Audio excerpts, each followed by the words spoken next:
Hello दोस्तों, कैसे हो आप सभी दोस्तों। आज की इस वीडियो में हम बात करने वाले हैं सूडो कोड के सिंटैक्स के ऊपर। वैसे तो मैं आपको बता दूं कि पिछली वीडियो में हमने डिस्कस कर चुके हैं सूडो कोड होता क्या है। अगर आपको नहीं पता सूडो कोड क्या होता है तो उस वीडियो को जाकर चेकआउट करिए, आपको पता चलेगा सूडो कोड है क्या, आपको वो सीखना क्यों चाहिए, कहाँ वो आपको यूज़ में आने वाला है। तो इस वीडियो में हम बात करेंगे बेसिक सिंटैक्स की। वैसे तो मैं सूडो कोड का जो कोई पर्टिकुलर सिंटैक्स होता नहीं है, आप जैसे चाहें उसको यूज़ कर सकते हैं, क्योंकि उसमें इंग्लिश फ्रेजेस जो हैं वो बेसिक यूज़ होते हैं। तो आपका जैसे मन होता है, आप जैसे उसमें कंफर्टेबल हैं आप उसको यूज़ कर सकते हैं। कोई पर्टिकुलर सिंटैक्स नहीं होता है।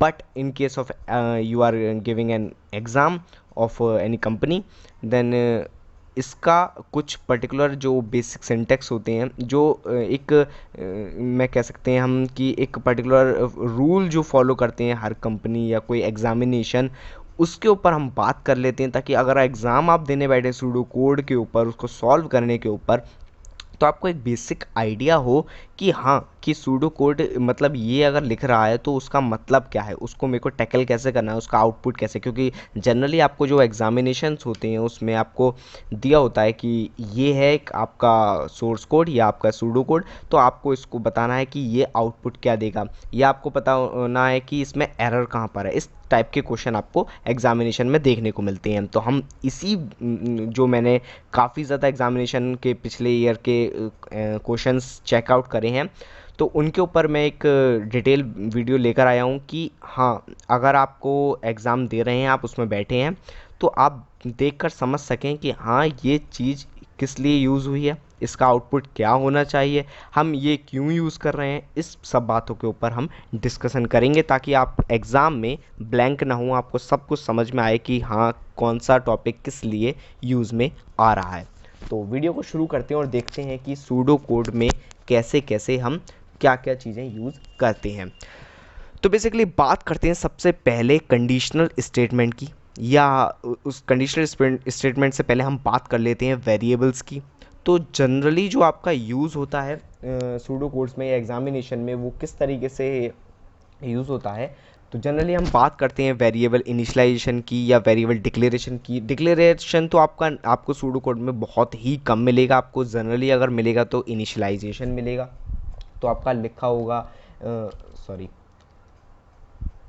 Initialise, okay, initialize A equal to 20 या 10, कुछ भी वैल्यू हो सकती है इस तरीके से, कॉमा बी इक्वल टू 20 या 30, 330 लिख दीजिए, ठीक है। तो इस तरीके से आपको इनिशियलाइज द वेरिएबल, अगर आपको वेरिएबल को इनिशियलाइज करवाया है तो इस तरीके से आपको लिखा हुआ अक्सर मिल जाएगा। Okay, this is used to initialize the variables, ठीक है, वेरिएबल्स, ठीक है। तो इस तरीके से इनिशियलाइजेशन आपको मिल जाएगा।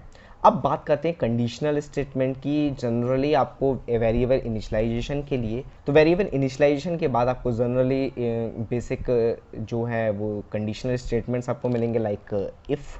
तो मैं एक छोटे से प्रोग्राम से आपको समझाने की कोशिश करता हूँ कि मान लीजिए एक ए है, तो मैं एक प्रोग्राम बना देता हूँ to check even and odd, ठीक है। तो एक मान लीजिए आपको एक गिवन नंबर है, आप ब्रेसेस यूज़ करना चाहें, ब्रैकेट यूज़ करना चाहें, ब्रैकेट यूज़ कर सकते हैं, पैरेंथेसिस यूज़ करना चाहें उसको यूज़ कर सकते हैं, आप चाहें तो सिंपली यूज़ कर सकते हैं। तो एक्सेप्ट और गेट और इनपुट नंबर कुछ भी यूज़ कर सकते हैं आप, एक्सेप्ट, गेट, इनपुट। जनरली आपको जो मिलेगा वो इनपुट मिलेगा, ठीक है।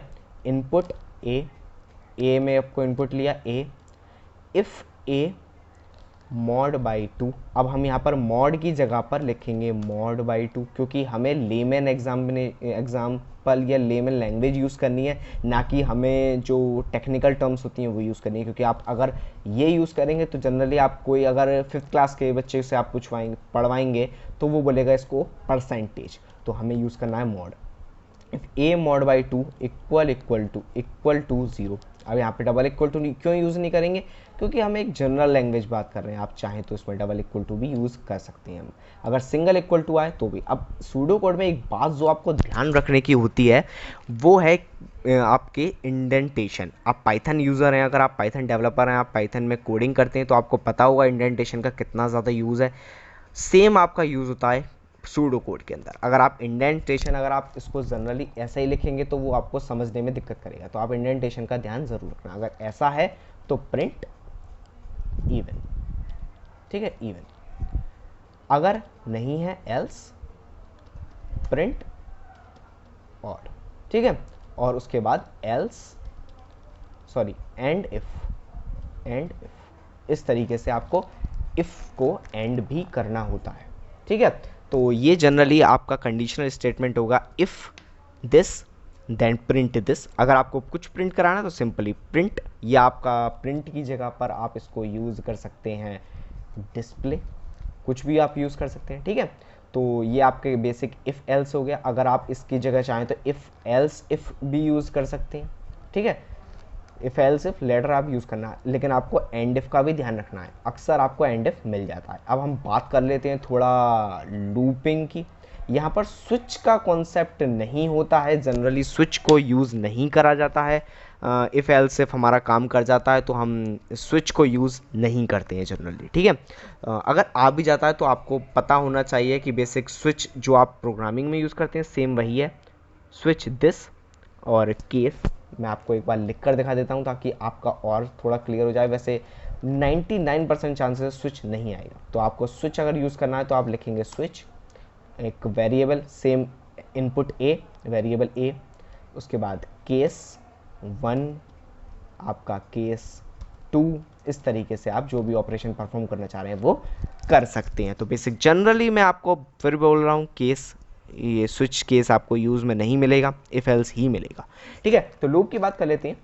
अब मान लीजिए आपको एक लूप चलाना है, 1 से लेकर 10 तक आपको प्रिंट कराने हैं, to print numbers from 1 to 10, okay.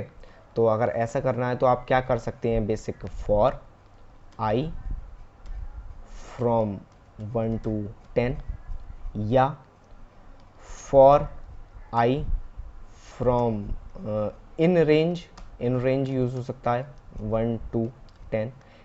तो आप समझ रहे हैं बेसिक लेमन लैंग्वेज है, फ्रॉम 1 to 10। अगर आप नॉर्मली पढ़ाएंगे कि आपका 1 to 10, अब यहाँ पर फॉर की जगह पर जब आप एग्ज़ाम देने जाएंगे तो मोस्टली फॉर यूज़ मिलेगा आपको। लेकिन आप अगर अपना कोड लिख रहे हैं, अपना सूडो कोड लिख रहे हैं, तो आप यहाँ पर फॉर की जगह पर लूप लिख सकते हैं, सिंपल, ताकि आपका रीडेबिलिटी और बढ़ जाए। समझ रहे हैं आप बात को। सूडो कोड आपके ऊपर है, आप जैसा चाहें उसको लिख सकते हैं। जितना ज़्यादा सिंपल रखना चाहें उतना ज़्यादा सिंपल ही रखना आपके लिए अच्छा रहेगा। लेकिन अगर आप एग्जाम पॉइंट ऑफ व्यू की बात करते हैं तो आप पर डिपेंड नहीं करता, वो एग्जामिनर पर डिपेंड करता है, ठीक है। तो मोस्टली जो एग्ज़ाम पैटर्न पर बेस्ड है मैं उस पर ही आपके लिए वीडियो लेकर आया हूँ, उसको ही मैं एक बेस बनाकर आपके लिए चल रहा हूँ, ठीक है। तो फॉर आई इन रेंज कर सकते हैं आप, या फिर 1 फ्रॉम 2 कर सकते हैं। उसके बाद आप सिंपल प्रिंट या डिस्प्ले आई, ठीक है। ये हो गया आपका लूप। अब ऐसे ही होता है वाइल, आपने ले लिया आई इक्वल टू, लिख दिया इनिशियलाइज आई इक्वल टू 1, ठीक है। I equal to 1 while I is less than 10, या आप लिख सकते हैं आई इज़ लेस देन 10। तो इसमें आप सिंपल जो है वो लेमन लैंग्वेज भी यूज़ कर सकते हैं, आप चाहें तो अपनी नॉर्मल लैंग्वेज भी यूज़ कर सकते हैं, या आप सिंटैक्स यूज़ कर सकते हैं। क्योंकि अगर आप यहाँ पर लेस देन का साइन भी लगा देंगे तो भी नॉर्मल आदमी जो है वो समझ जाएगा इस चीज़ को, ठीक है। तो ऐसा ही आप कर और प्रिंट आई, इस तरीके से आप बेसिक जो है वो काम करेंगे लूप का यूज़ करके। सेम आपका काम होगा डू वाइल। तो समझ रहे हैं आप, कितनी ज़्यादा आपको सिंपलिसिटी हो गई। आपको प्रोग्राम, अगर आप बड़ा सा प्रोग्राम कन्वर्ट करना चाह रहे हैं नॉर्मल लैंग्वेज में, तो कितना जल्दी जल्दी आप कर सकते हैं। जो आपके दिमाग में थॉट्स चल रहे हैं बस आपको वही कन्वर्ट करते चले जाना है। आपको कई कुछ भी ध्यान नहीं रखना, सिंटेक्स का, सेमीकोलन का, इन चीज़ों को ध्यान रखना। बस एक चीज़ का ध्यान रखना है, इंडेंटेशन। ठीक है, तो इस तरीके की चीज़ आपको देखने को मिल जाएगी। अब कंसेप्ट काफ़ी ज़्यादा आपको मिलता है पॉइंटर का देखने के लिए, तो उसके लिए आपको पॉइंटर का टॉपिक क्लियर होना चाहिए। पॉइंटर टॉपिक बहुत ही ज़्यादा इंपॉर्टेंट टॉपिक है, आपका सूडो कोड में आपको दिख जाएगा। अगर आगे हम वीडियोस में जब प्रैक्टिस सेट लगाएंगे तब हम आपको पॉइंटर का भी अच्छा खासा कॉन्सेप्ट क्लियर करवा देंगे एक एक पॉइंट से, ताकि आपको समझ में आए कि क्या चल रहा है। अब आपको एक जनरल टर्म मान लीजिए, एक ए है एक बी है, इन दोनों को आपको स्वैप करना है, तो आप क्या करेंगे। नॉर्मल लैंग्वेज में आप करते थे ए प्लस बी या टेम्परेरी वेरिएबल यूज़ कर करते, लेकिन अगर आप सूडो कोड लिख रहे हैं तो आप simple swap A and B. ठीक है, हो गया। बस इतना ही आपको काम करते चले जाना है और आपका काम बन जाएगा। तो इस तरीके से आपको स्मॉल स्मॉल जो आपके लेवल लैंग्वेज होती है उनका यूज़ करते हुए सूडो कोड को लिखते जाना है, समझते जाना है। अब अगले जब आपको अगर हो सकता है थोड़ा बहुत आपको समझ में नहीं आ रहा हो, बेसिक इफ़ एल्स लूप यही चीज़ें आपको देखने को मिलेंगी, पॉइंटर्स आपको देखने को मिलेंगे, बस यही चीज़ें आपको देखने को एग्जाम में मिलेंगी। और जब हम प्रैक्टिस सेट लगाएंगे अगली वीडियो से, तब आपको और ज़्यादा कॉन्सेप्ट जो है वो क्लियर होने वाले हैं। दोस्तों, वीडियो को लाइक कर देना अगर आपको पसंद आई हो, और मेरे चैनल को सब्सक्राइब कर दीजिए ताकि आने वाली वीडियोस की नोटिफिकेशन आप तक पहुंच जाए। कमेंट में मुझे बताइए अगर आपको इसमें कोई दिक्कत हुई हो, तो मैं उसको सॉल्व करने की कोशिश करूंगा। और मिलते हैं आपसे अगली वीडियो में, तब तक के लिए गुड बाय।